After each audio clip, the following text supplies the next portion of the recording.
Vamos todos a tu casa, la casa de oración. Estamos en el hoyón, en Perecedón. Vas todos a alabarle, con alma y de corazón. Es tu pueblo aquí reunido, que quiere ver tu salvación. El derramar de tu espíritu, con tu presencia y unción. Un gran avivamiento que sacuda nuestra nación. Vamos todos, vamos todos.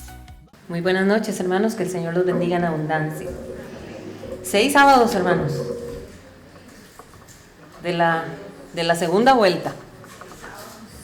Bendito sea el Señor, que Él es el que nos fortalece para poder cumplir las misiones que Él nos encomienda. Orar también por Uruguay. El Señor nos dijo desde ya, comencemos a clamar por esa tierra que el Señor quiere que nosotros vayamos y arrebatemos esas almas. Desde ya la ponemos en las manos del Señor. Recuerden sus oraciones todos los días en su clamor. Ponga la tierra de Uruguay, ponga las almas que hay en Uruguay que están atadas. Clamar por ellas, clamar para que Dios haga la obra que piensa hacer y que Dios trabaje con nosotros para que en esta misión que tenemos para final de este año la podamos cumplir y hacer todo lo que el Señor nos ha encomendado. Amén. Tengámoslo presente. Orar también por la misión Herradura que tenemos. Estamos esperando nada más, hermanos, que terminemos estos días estos sábados de ayuno para ya montar el material y preparar la misión que el Señor ya nos tiene, ya nos la pidió. Vamos como halcones, recuerden, hermanos. Vamos como halcones a clamar por esas almas de Herradura. Bueno, hermanos, empezamos mes, octubre, y vamos a declarar el verso lema que tenemos para el mes de octubre, hermanos. El Salmo 58 es un salmo fuerte. Si usted lo lee, es un salmo que va en contra de los enemigos. Pero estamos declarando el versículo 11 y yo quisiera invitarlo para que todos lo clamemos en voz alta y lo declaremos a los aires. Entonces dirá el hombre: ciertamente hay galardón para el justo. Ciertamente hay Dios que juzga en la tierra. Bendito sea el Señor. Hay galardón para el justo. Y ahora que veía a Diego, ¿cómo no recordar? Se nos viene inmediatamente a la mente, ¿verdad, hermanos? A la hermana Ania. Y da un sentimiento bastante fuerte porque me parece que está ahí a la par de Diego. Era siempre así. Pero sabemos que ya ella recibió el galardón como hija de Dios, como una guerrera que se mantuvo firme hasta el último día de su vida.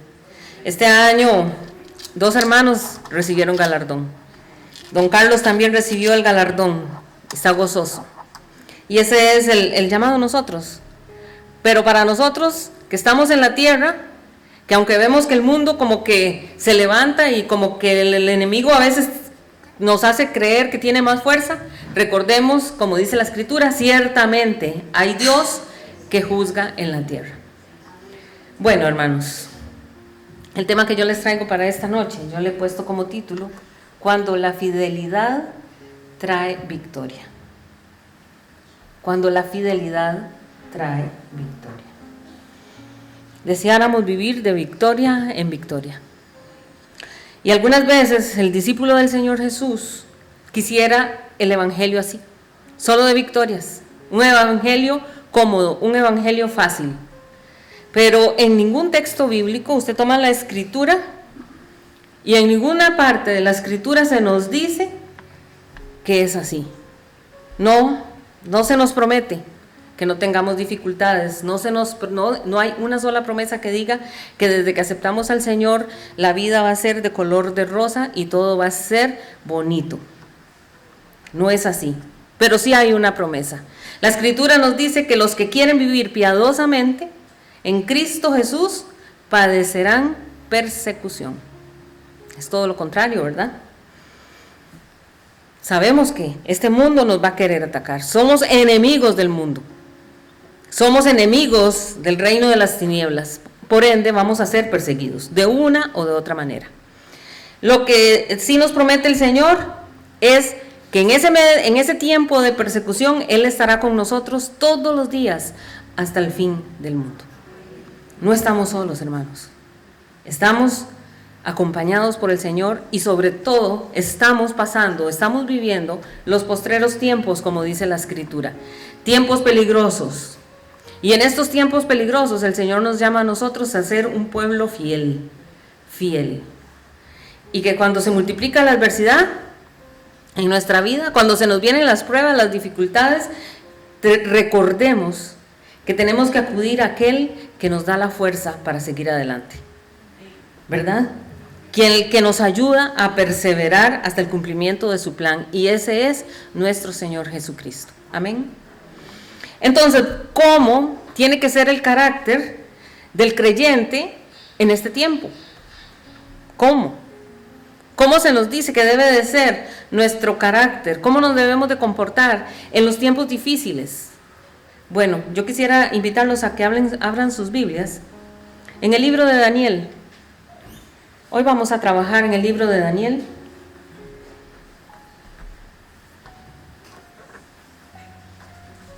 Daniel capítulo 1.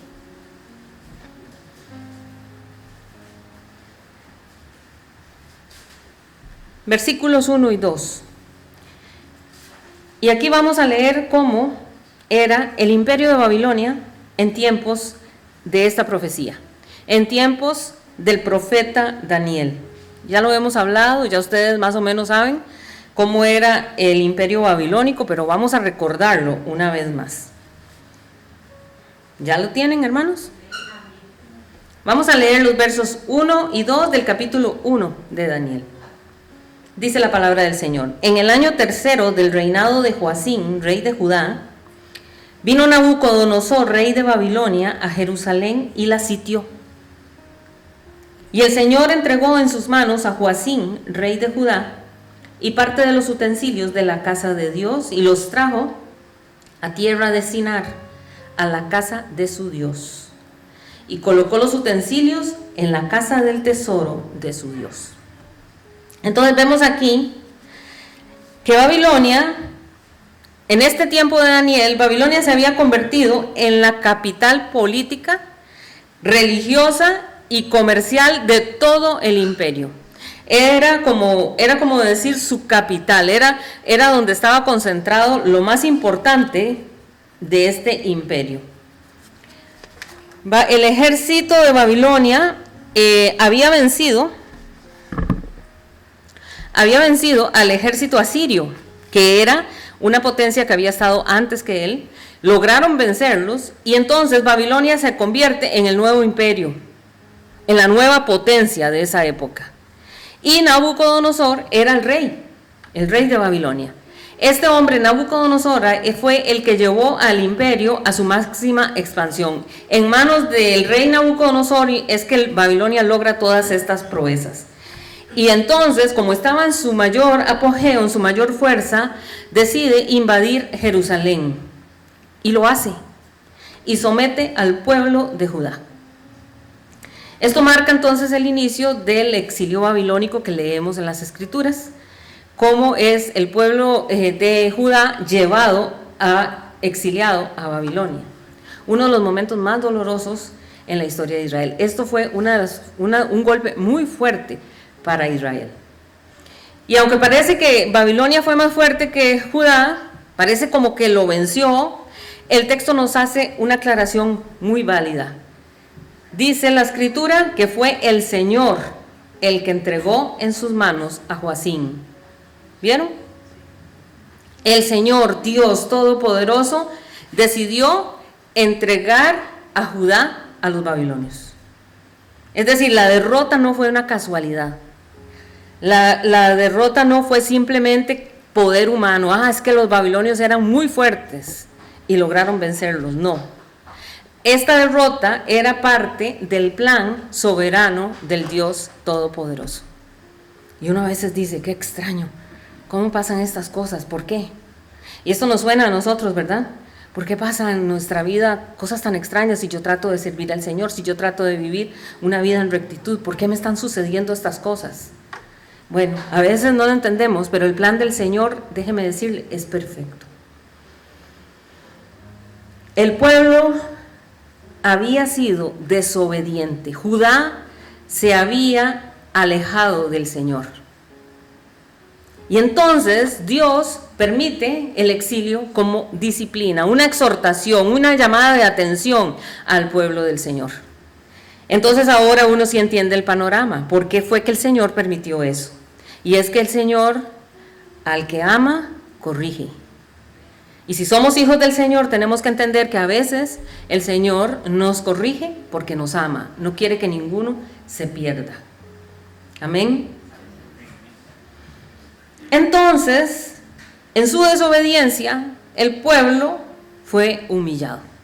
El pueblo de Dios fue humillado. ¿Por qué digo humillado? Porque resulta que acabamos de leer que dice que todos los objetos sagrados que eran dedicados para el culto del Señor fueron llevados a la casa de un Dios falso. Vean que Dios allí aparece con minúscula. A un Dios falso, un demonio. Llegan, toman todas las cosas que eran para el servicio del único Dios verdadero y son llevadas a la casa del Dios falso de Babilonia. Qué fuerte eso, ¿verdad? Esto no solamente entonces representaba una derrota militar, sino también fue un golpe espiritual, y un golpe espiritual fuerte. Y no solo eso, sino también cultural, porque todo se mueve en un ámbito que todas las áreas de Judá son sacudidas. Y pareciera como que Dios había sido derrotado. Sin embargo, ¿verdad? En todo el libro de Daniel, si usted agarra todo el libro de Daniel, usted lo lee, se va a dar cuenta que a pesar de la aparente victoria de estos ídolos, el Dios verdadero, el Dios de Israel, Jehová de los ejércitos, sigue reinando y mostrando su poder. Amén. Y si en su vida todo está hecho un caos, y si usted en este momento no entiende, sépalo, Dios está trabajando para que usted al final entienda que todo está bajo el poder del Señor y que el Señor está actuando para el bien de sus hijos. Amén. Y a veces vivimos situaciones, ¿verdad?, en las que parece como que más bien el mal tiene más poder que el bien. Uno dice, ¿cómo es posible?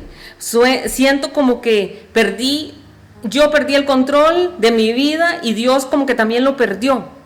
Y el diablo nos hace lanzar estos dardos, ¿verdad?, de que todo ya está perdido, no hay nada que hacer. Por eso escuchamos tantos casos de suicidios. La gente ya no ve esperanza, ya no ve soluciones. Si tan solo entendieran que aún en el desastre más grande, el Señor tiene control de cada una de las áreas de nuestra vida. Confiaríamos en Él y esperaríamos en Él, porque así podríamos ver la victoria. El Señor sigue teniendo el control, aunque todo parezca perdido. Usted dice, es que ya mi familia no hay solución para esto. En el Señor hay solución. Es que mis hijos están totalmente descarriados. En el Señor hay solución. Amén. Entonces Babilonia, volviendo al tema de Babilonia era la principal ciudad del mundo conocido. Era la capital del mundo, podemos decirlo así. Era la capital del imperio que gobernaba a su alrededor. Y esta ciudad, Babilonia, se destacaba por su arquitectura. Ya yo les he comentado, donde los edificios que tenía eran hermosísimos. La muralla que tenía Babilonia, que la rodeaba, ellos se guardaron en una muralla que era súper grande. Imagínense, pongan atención y analicen, ¿cómo cree que era ver la muralla de Babilonia? 40 metros de altura. 40 metros de altura. 24 metros de ancho, hermanos. Era una carretera. 24 metros de ancho. Imagínense que dice que allí en esa muralla pasaban los carros con los carruajes por allí. Era una carretera grande.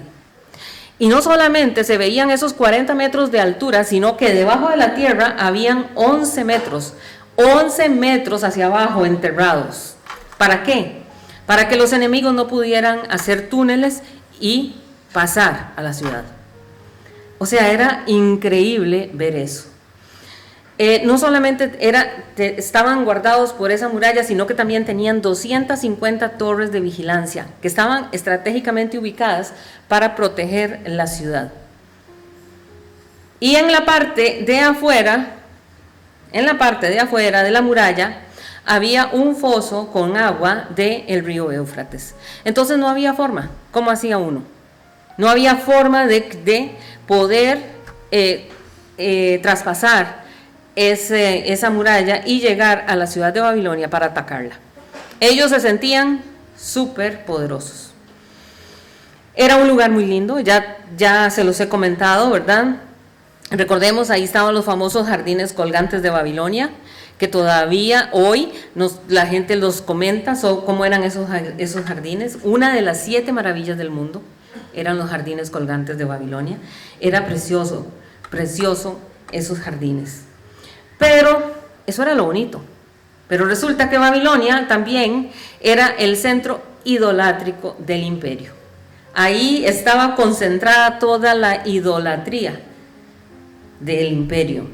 Imagínense que en esa ciudad de Babilonia habían 53 templos a dioses paganos, 180 altares a otros dioses.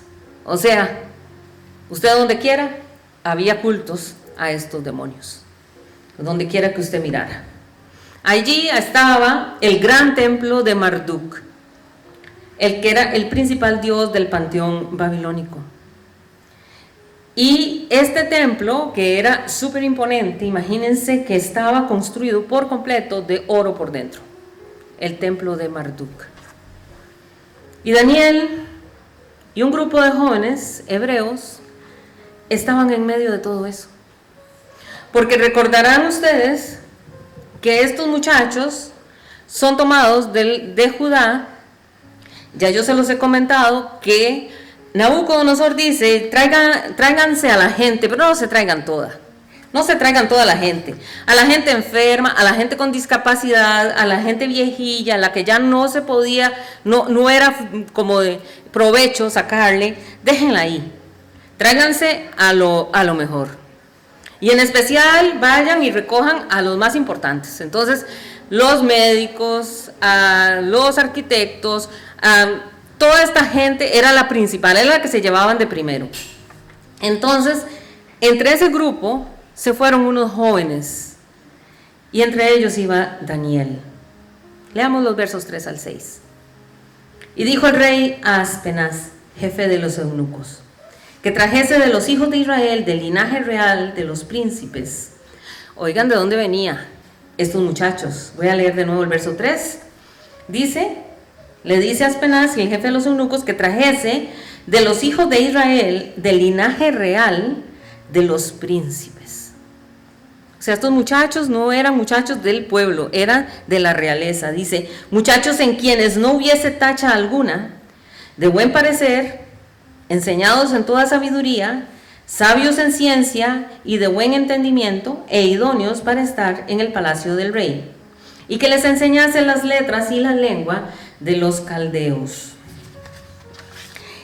Y les señaló el rey ración para cada día de la provisión de la comida del rey y del vino que él bebía, y que los criase 3 años, para que al fin de ellos se presentasen delante del rey. Entre estos estaban Daniel, Ananías, Misael y Azarías de los hijos de Judá. Estos muchachos tenían que tener un montón de características porque ellos fueron escogidos entre todos los que estaban de Judá. Tenían que ser inteligentes, tenían que tener estudio, tenían que ser atractivos, porque estos muchachos iban a servir cerca del rey. Entonces, en estos versículos que acabamos de leer, se nos muestra cuál era la estrategia que tenía Nabucodonosor para dominar Jerusalén. Y no solo a estos futuros líderes, estos muchachos, sino a las generaciones próximas que vinieran. Entonces el rey manda a traer a estos jovencitos del linaje real, ¿verdad? Ya dijimos, sin defecto, inteligentes, bonitos, sabios. Y la intención era formar líderes que representaran lo mejor de Judá. O sea, vamos a agarrar a la gente más inteligente, la vamos a traer jovencita y la vamos a meter aquí para que absorban nuestra cultura y para que sean dominados por Babilonia. Y eso nos enseña cómo el mundo muchas veces busca moldear la juventud, a los jóvenes. Y aquí es muy triste, porque el Señor da dones, dice la Escritura, el Señor nos da talentos. Y todos traemos eso que el Señor ha puesto en cada uno de nosotros para el servicio de Dios y del reino. Pero tristemente el mundo llega y los agarra y los absorbe. ¿Para qué? Para poner esos talentos para el servicio del mundo. Es muy conocido, ¿verdad? Casos de famosos, podemos decir, ¿verdad? Cantantes famosos, como por ejemplo Katy Perry, Whitney Houston, que ya murió, Elvis Presley, y usted yo sé que conoce más, que nacieron en una cuna cristiana, que servían y cantaban en las iglesias, y cómo el mundo llega y los absorbe y los hace para que les sirvan a ellos, al mundo. ¿Cómo terminan todas estas personas? Qué triste. Un don que era para el servicio del Señor, ¿cómo se lo entregan al diablo?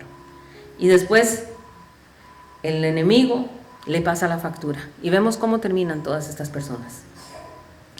Así que estos jóvenes iban a ser educados en la lengua y en la cultura babilónica, en la cultura de los caldeos.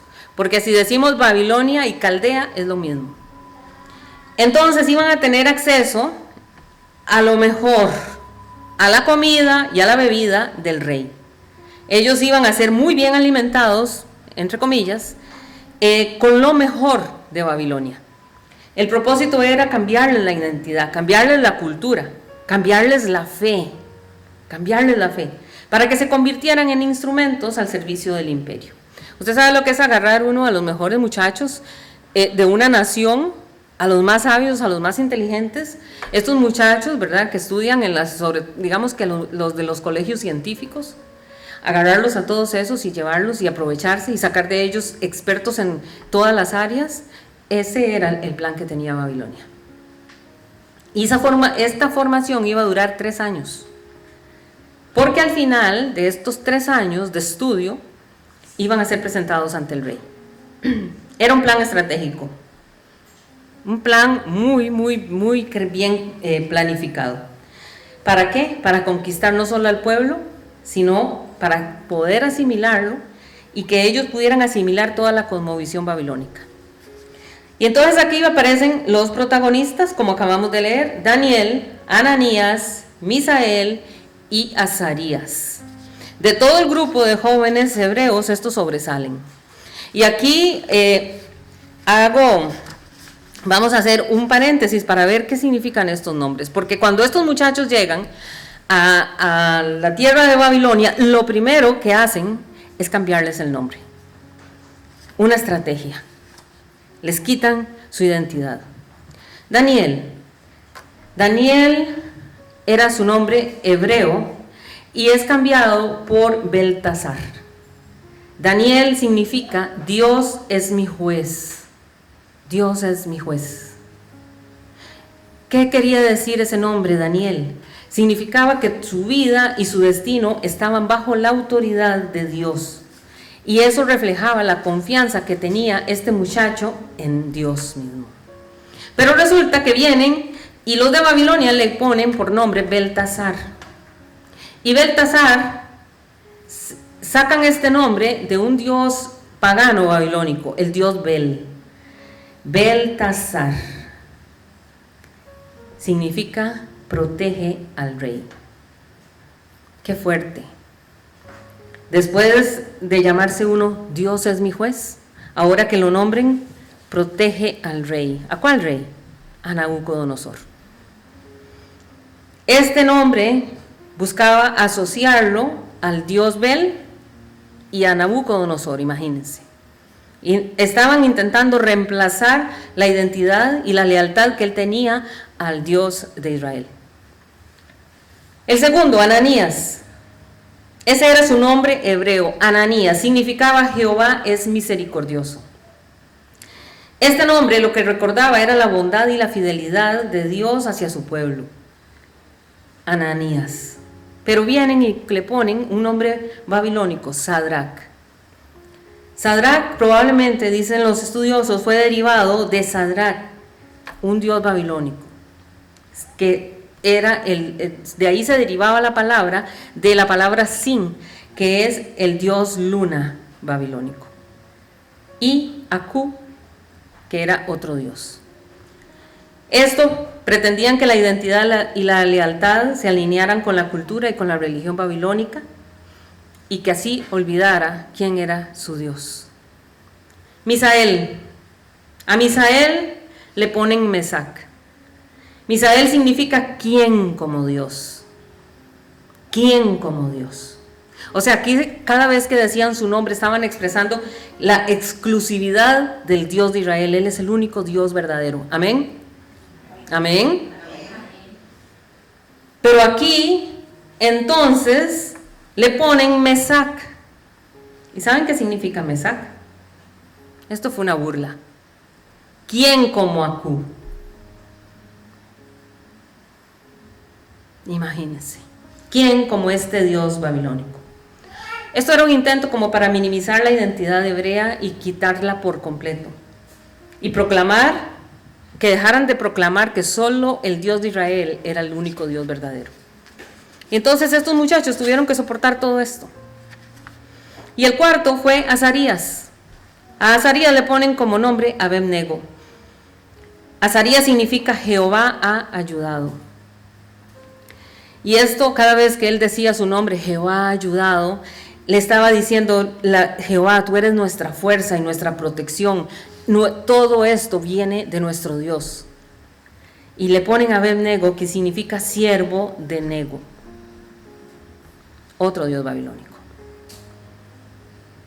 ¿Qué buscaban con cambiar los nombres? Bueno, buscar que esa lealtad que ellos tenían al Dios fuera dirigida a un Dios falso, a uno que no fuera el Dios de Israel. Y estos muchachos, aunque fueron llevados lejos de su tierra, porque recordemos que estos eran muchachos jovencitos, 16, 17 años, ellos, a pesar de que estaban lejos de su tierra, lejos de su familia, ellos no olvidaron al Dios de Israel.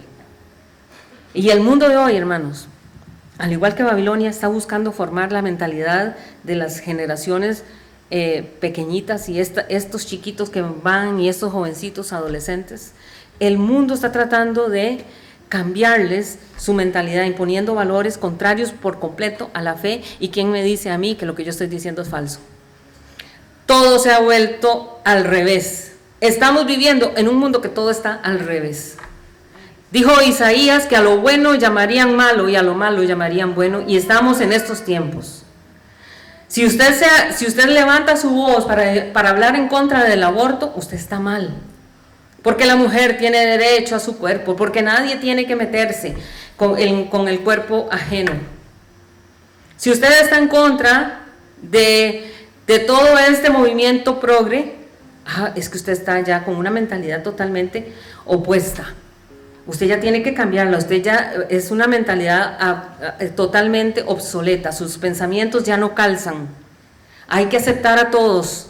Y si yo digo que yo me siento, qué sé yo, un gato, usted me tiene que aceptar a mí que yo soy un gato. ¿Quién ha visto, hermanos? Eso es lo que el mundo está queriendo hacernos creer. Díganme, ¿estamos o no estamos en el tiempo que Isaías profetizó? Estamos en el tiempo de Isaías que profetizó. A lo bueno ahora, todos los que decimos que las cosas como son, se nos dice que estamos mal. Y así les pasó a estos muchachos. Pero resulta que Daniel y sus amigos nos recuerdan que sí es posible, hermanos. Sí es posible permanecer firmes en Dios, aun cuando todos a nuestro alrededor quieran moldearnos de una manera distinta. Aunque nos digan que así, que tenemos que aceptarlo, Si nosotros nos afianzamos en el Señor y creemos en Él, que Él nos da la fuerza, hermanos, vamos a resistir. Y si usted está preocupado por sus hijos o por sus nietos, que les toca vivir en esta generación, agarrémonos del Señor fuertemente y no nos soltemos, porque el Señor hará que ellos se mantengan firmes en sus creencias, aún en que vivamos en un mundo que todo está al revés. Amén. Podemos estar en Babilonia, hermanos, podemos estar en Babilonia, pero Babilonia no tiene que estar en nosotros. Amén. Así que todos los jóvenes hebreos debían de ser instruidos por 3 años. Era una escuela de 3 años, una universidad de 3 años, por orden del mismísimo rey Nabucodonosor.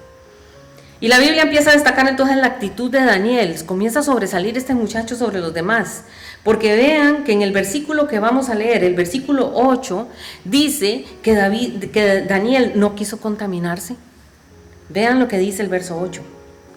Y Daniel propuso en su corazón no contaminarse con la porción de la comida del rey, ni con el vino que él bebía. Pidió, por tanto, al jefe de los eunucos que no se le obligase a contaminarse. Entonces, en este versículo, este verso en especial es muy importante porque aquí marca la diferencia entre asimilarse al sistema o permanecer fiel a Dios. Aquí esta es como la médula del tema, porque él decidió, tomó una decisión. Él estaba en un país ajeno, estaba en un régimen totalmente distinto y bajo las órdenes. Él ya no estaba como uno del reino, como uno de los príncipes. Él estaba como un esclavo, con un rey muy fuerte, muy poderoso y muy malvado. Y aún así él dice, no, yo permanezco fiel a mi Dios. No voy a permitir que me dobleguen este sistema babilónico. Entonces la decisión de Daniel no fue como improvisada, no fue que dijo, ay, voy a hacer, no.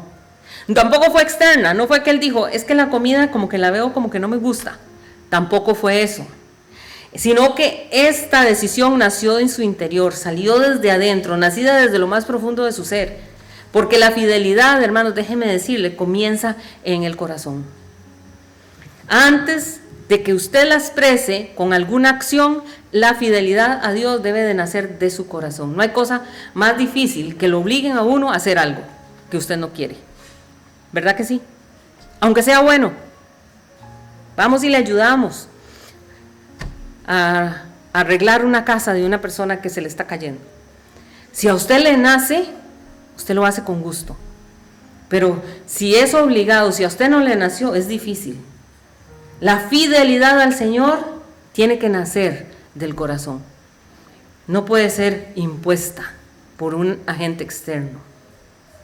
Y Daniel decidió de antemano no dejar que las circunstancias, ni las presiones, ni nada determinaran su conducta. Entonces, decide no contaminarse con la comida del rey. ¿Por qué?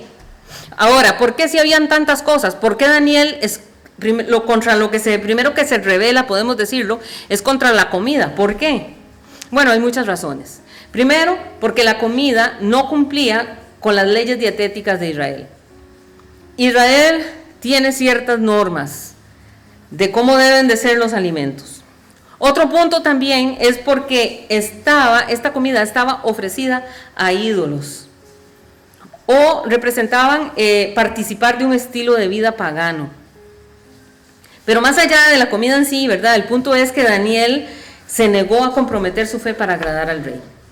Es que el rey me está obligando a comer esto. Recuerden, ellos, por ejemplo, no podían comer ciertas carnes de animales que eran vistos como animales impuros. ¿Era agradar al rey Nabucodonosor? ¿O era mantenerse fiel a lo que él sabía que el Señor había dispuesto? Entonces vemos aquí que Daniel tampoco, hay algo interesante, porque hay formas de rebelarse, ¿verdad? Daniel no se va a rebelar con rebeldía. Daniel no se va a rebelar de manera violenta, no se va a poner a discutir ni a gritar. No es que le van a llevar el plato y Daniel lo va a volcar y va a decir, no, yo no quiero comer esto. No lo hace así. Daniel lo hace con respeto, lo hace con sabiduría. Y le pide al jefe de los eunucos, por favor,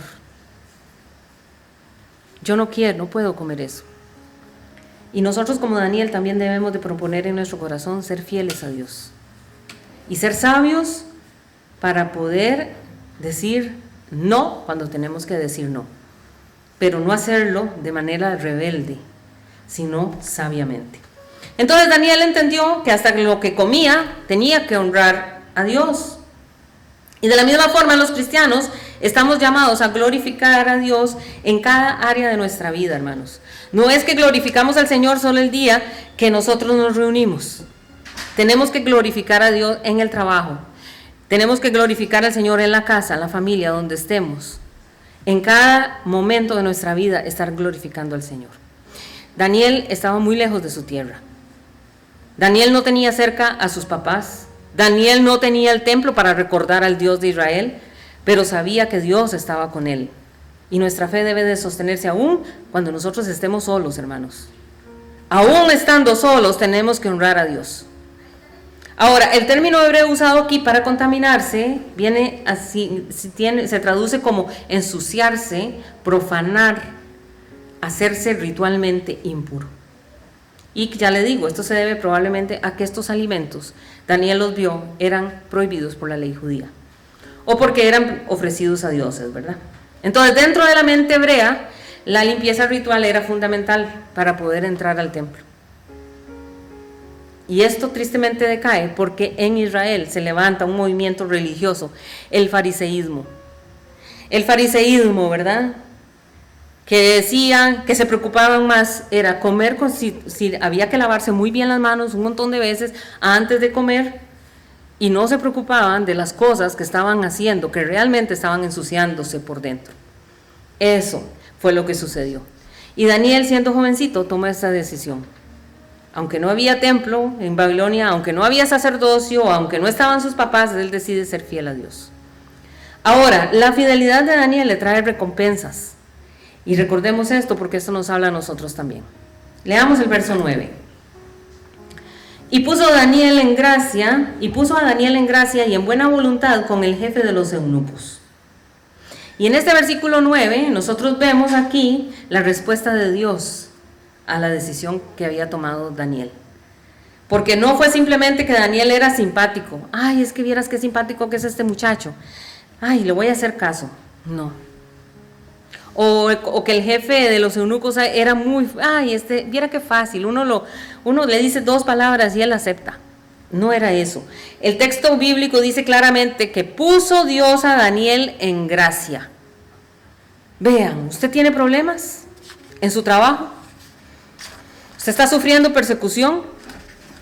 ¿Usted está siendo atacado por su familia?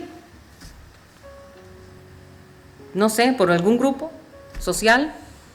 Pídale al Señor, Señor, que yo halle gracia hacia mis jefes, hacia mis compañeros de trabajo, hacia mis compañeros de universidad, que yo halle la gracia, que tu gracia se derrame en mi vida. Eso fue lo que pasó con Daniel. Y cuando uno honra a Dios, hermanos, el Señor abre puertas y mueve corazones, aún los más duros, el Señor los mueve y los transforma. Y esas personas que parecen duras, ásperas, se transforman en corazones que logran entender las necesidades del creyente, porque es Dios el que está detrás de eso. Amén. Versículo 10. Y dijo el jefe de los eunucos a Daniel: temo a mi señor el rey, que señaló vuestra comida y vuestra bebida.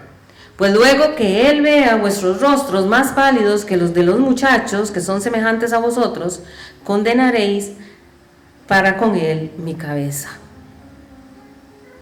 Daniel le habla al jefe de los eunucos. Le habla y le dice: por favor, vea, yo no quisiera comerme esto.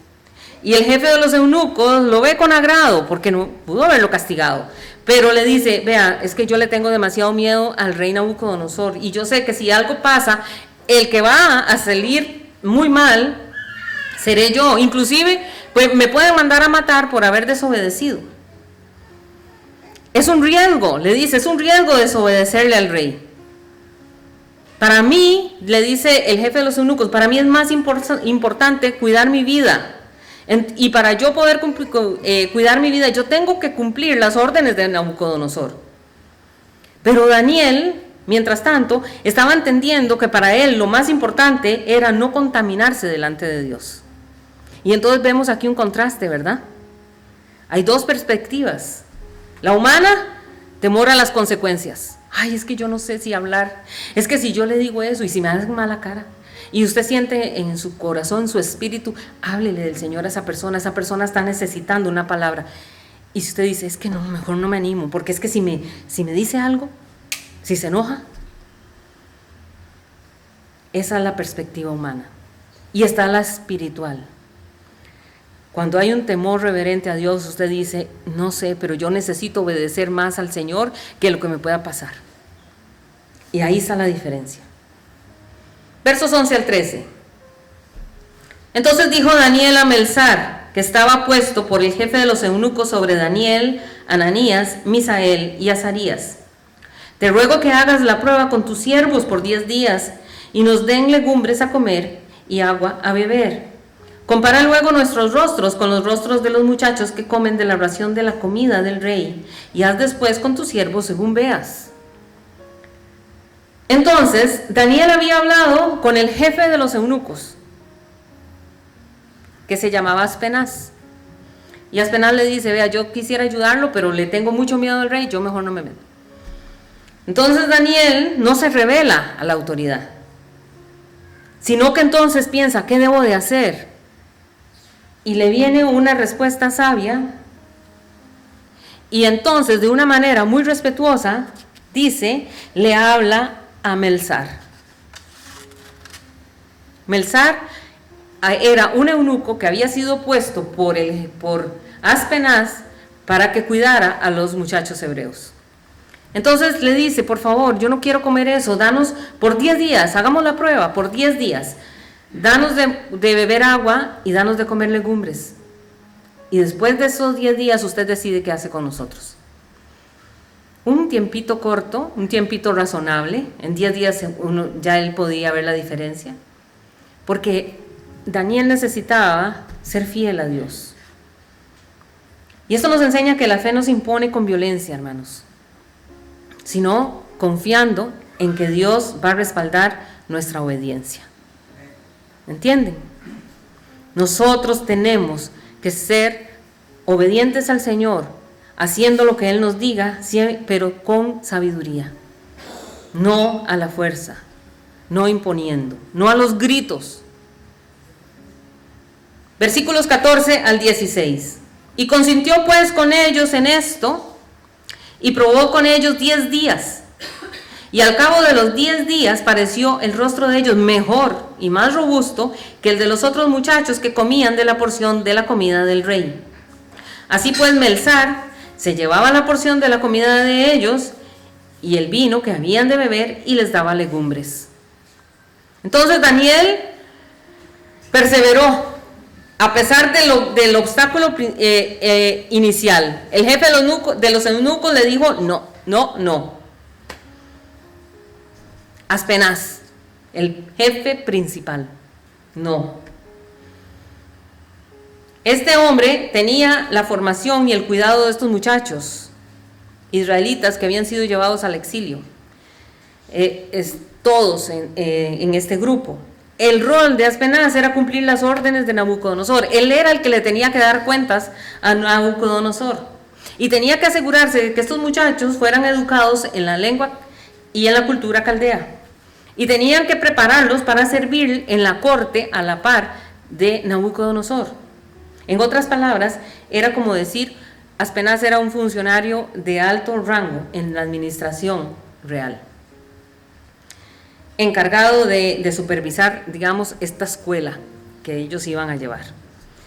Y entonces Daniel dice, no pudimos con vámonos con el que nos puso a su cargo, a Melzar, un oficial subordinado a Aspenaz. Y dice, está bien, yo voy a ayudarlos con esto. El trabajo de este muchacho, de este señor Melzar, era velar directamente por Daniel y sus amigos. Y tenía que administrar la comida y el entrenamiento diario. Era un rol como más cercano. Ellos tenían más cercanía con Melzar que con Aspenaz. y porque con Melzar tenía que verse todos los días, podemos decirlo así. Y entonces logran con lo que ellos querían. Y Daniel logra negociar estos 10 días. Leamos el verso 17. A estos 4 muchachos, después de haber pasado estos 10 días, Melzar dice: no, hombres, ustedes están requete bien. Pero no solamente pasó eso, sino que en este verso 17 dice que estos muchachos, Dios les dio conocimiento e inteligencia en todas las letras y ciencias, y Daniel tuvo entendimiento en toda visión y sueños. El texto no dice que la inteligencia de estos jóvenes vino de Babilonia, porque uno podría creer, bueno, es que estaban estudiando, estaban en la Universidad de Babilonia, probablemente fue eso. Es que tal vez la inteligencia, esta sabiduría vino porque Aspenaz les estaba dando muy buenas las clases, o porque el sistema educativo caldeo era muy bueno. No, dice claramente que fue Dios el que les dio la sabiduría, les dio el conocimiento, les dio la inteligencia en las letras, en las ciencias, y a Daniel en especial, entendimiento en visión y sueños. Qué hermoso, porque todo lo bueno viene de la mano de nuestro Dios. Dice la Escritura: ¿alguien quiere sabiduría? Pídasela a Dios. Pídasela a Dios. Y usted dirá: es que no, a mí no me fluye, viera, yo sí que no serví, yo me cuesta tanto entender estas cosas. Pídaselas a Dios. Dice: ¿alguien está falto de sabiduría? ¿Quién quiere sabiduría, hermanos? Pidámosela a Dios. Pidámosela a Dios. Pidámosela. Dios se la dio. Y esto resalta que toda la sabiduría verdadera viene del Señor. Proverbios 2:6 dice: porque Jehová da la sabiduría, y de su boca viene el conocimiento y la inteligencia. ¿Podemos o no podemos clamarle al Señor: danos sabiduría, danos conocimiento, danos inteligencia, Señor? Podemos hacerlo. La Escritura nos dice: viene de la mano de Jehová. Entonces, aunque estos muchachos recibieron instrucción, sí, en cultura y en ciencia caldea, eso no era la sabiduría que estaba fluyendo en ellos. Fue Dios el que los dio, el que les capacitó y les dio entendimiento superior a los demás. Entonces, ellos alcanzaron muchísima sabiduría, estos 4 muchachos. No por Babilonia, no por sus maestros, no por sus ciencias, sino porque Dios es el que da el conocimiento y la inteligencia en todas las áreas. No fue el diablo, fue Dios. La sabiduría no venía del diablo, no venía del dios Marduk, no venía del dios Bel, venía del Dios del cielo. Y aquí, así es como actúa nuestro Dios, hermanos, para que toda la gloria sea única y exclusivamente para Él. Además, Dios equipa a Daniel con una unción profética. No solamente le da en la sabiduría, en las ciencias, en las matemáticas, en las letras, sino que le da una unción profética. ¿Y cuál era esa? Le da entendimiento en toda visión y sueños, algo que no podía dar Babilonia. Versículos 18 al 20.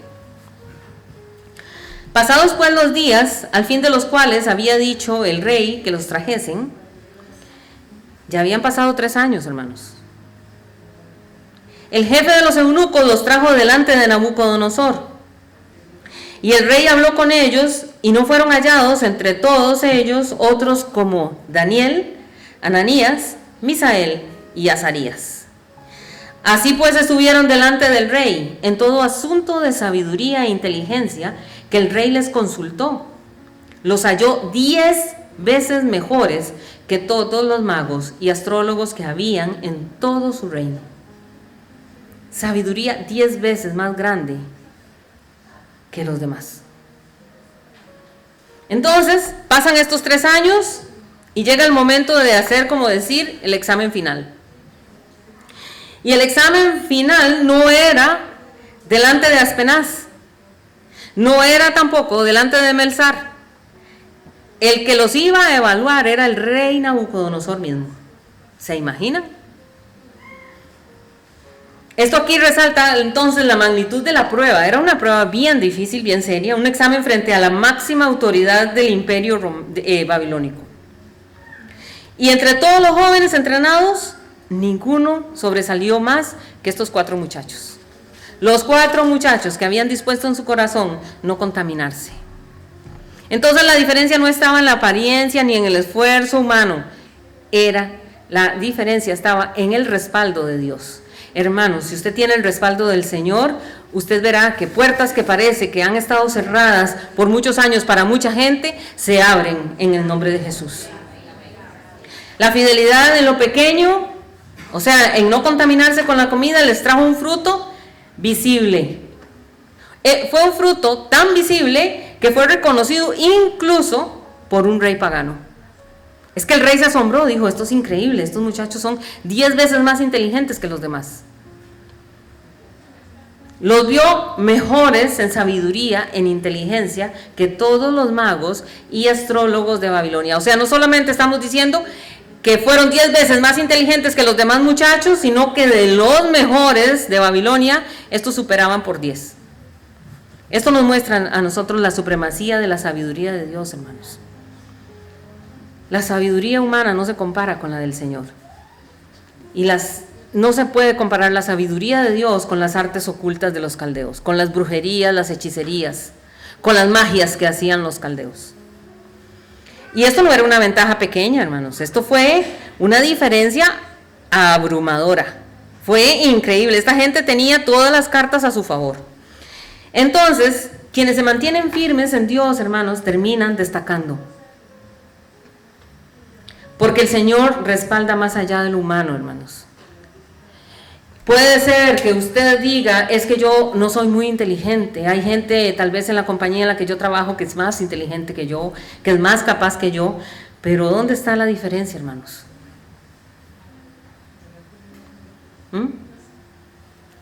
En que en usted está el Dios del cielo. En que nosotros somos templo del Espíritu Santo. En que Jesucristo vive en nosotros. Y Él es el Dios del cielo, el Rey de Reyes, el Señor del Señores, el más sabio de todos. Y no es nuestra sabiduría, no es por nuestras capacidades, es el Dios del cielo moviéndose a través de nosotros. Y puede ser que sus compañeros digan, sí, hay otros más inteligentes, pero es que qué lindo, es que esta persona tiene como un toque distinto. ¿Y cuál es ese toque distinto? El poder de la mano de nuestro Señor. Amén. No nos sintamos pequeños, hermanos. Hay gente más inteligente, seguro. Hay gente con muchos títulos, sí, seguro. Pero en nosotros está el Dios del cielo. No nos minimicemos. Entonces vemos cómo un Nabucodonosor, que ni siquiera era creyente, no pudo negar que estos muchachos eran superiores a todos los demás. Y cuando Dios actúa en nosotros, hasta los incrédulos se quedan asombrados. ¿Qué es lo que tiene usted? ¿Qué es? Qué bonito, ¿verdad? Qué lindo es sentarse a hablar con esa persona. ¿Por qué será? ¿Qué será lo que tiene? Y lo que no saben es que es Dios el que está en nosotros. Esa es la diferencia. Y así fue como Dios honró la fidelidad de ellos. Un grupito de jóvenes hebreos. Pero Dios destacó, de ese grupito de jóvenes hebreos, destacó a 4. A Daniel, a Ananías, a Misael y a Azarías. Versículo 21. Y continuó Daniel hasta el año 1 del rey Ciro. En este versículo parece que muy pequeñito, ¿vio? Y continuó Daniel hasta el año 1 del rey Ciro. Pero es muy importante, porque nos dice que Daniel sobrevivió a todo el cautiverio babilónico. ¿Cuánto duró el cautiverio babilónico? 70 años. Daniel vivió desde Nabucodonosor hasta el primer año de Ciro, rey de Persia.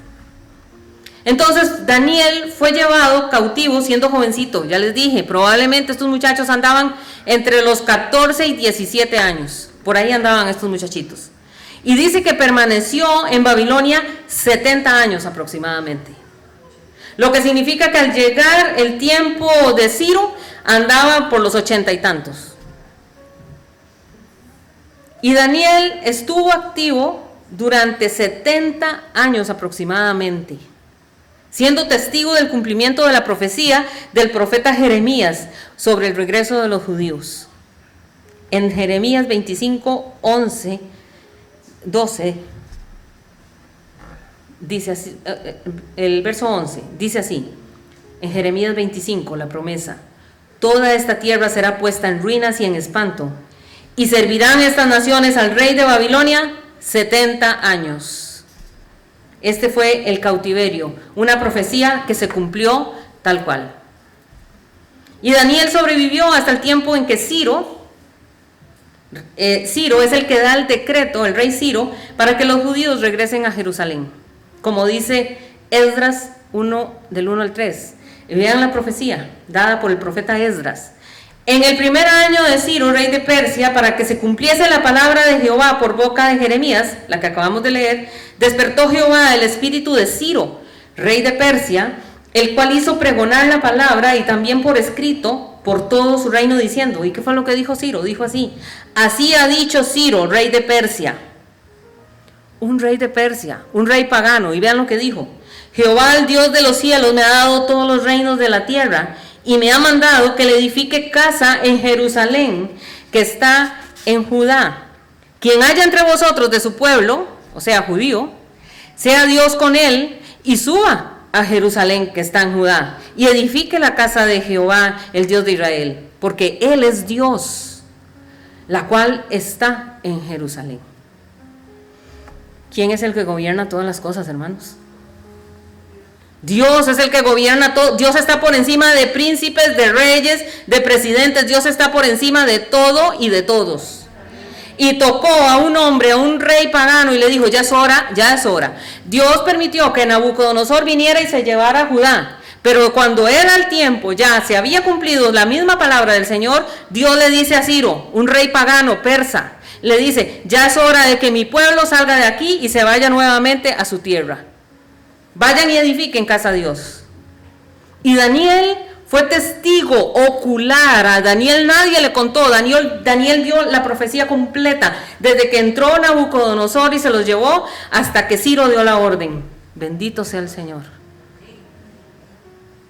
Qué cosa más hermosa. Vio el cumplimiento de la promesa de la restauración de Jerusalén. Y esto nos enseña que Dios sostiene a los siervos para que vean el fruto de la fidelidad, hermanos. Usted dirá: es que yo como, yo esto. Si usted confía en el Señor, usted verá la mano de Dios moverse en lo que Dios le ha prometido a usted que hará. Amén. Y el cumplimiento de su palabra se da, porque Dios no es hombre para que mienta, ni hijo de hombre para que se arrepienta. Muchos de los jóvenes que fueron llevados con Daniel, nunca se supo qué pasó con ellos. Desaparecieron en la historia, nadie ni supo quiénes eran. Pero Daniel permaneció firme. Y su vida fue una demostración de la fidelidad de Dios hacia quienes decidieron no contaminarse. Daniel vio caer a Babilonia, la poderosa Babilonia. ¿Recuerdan lo que le pasó a Nabucodonosor? Se volvió loco. Esa es otra historia que otro día la contaremos. Pero Dios sometió a Nabucodonosor. Babilonia cae. Surge entonces el imperio medo-persa. Y durante ese tiempo sirvió bajo, ¿sabe cuántos reyes? 4 reyes.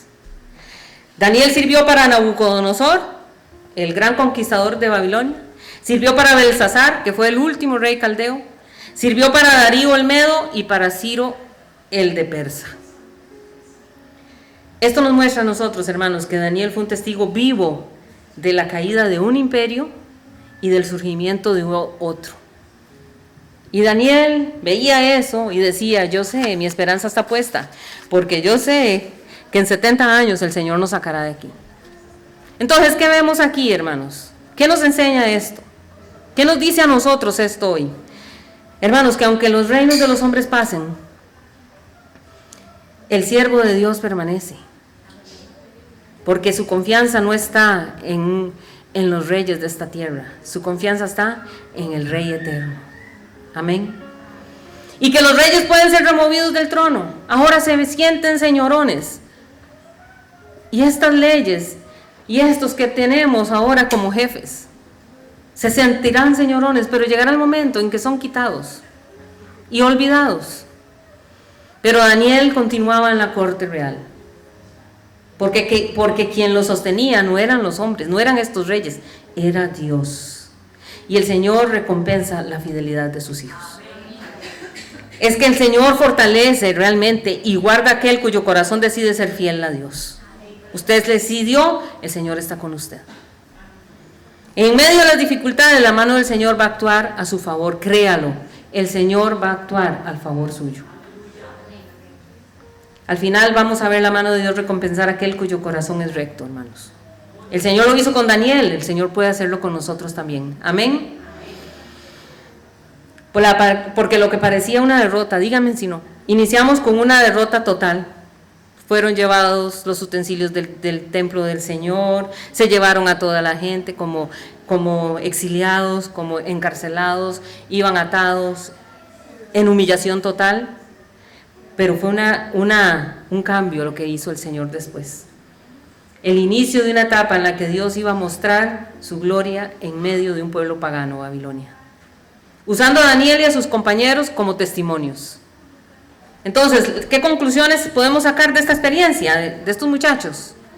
Que la fidelidad en lo pequeño abre las puertas para grandes cosas. Sea fiel en lo poco, hermanos, y sobre mucho nos pondrá el Señor.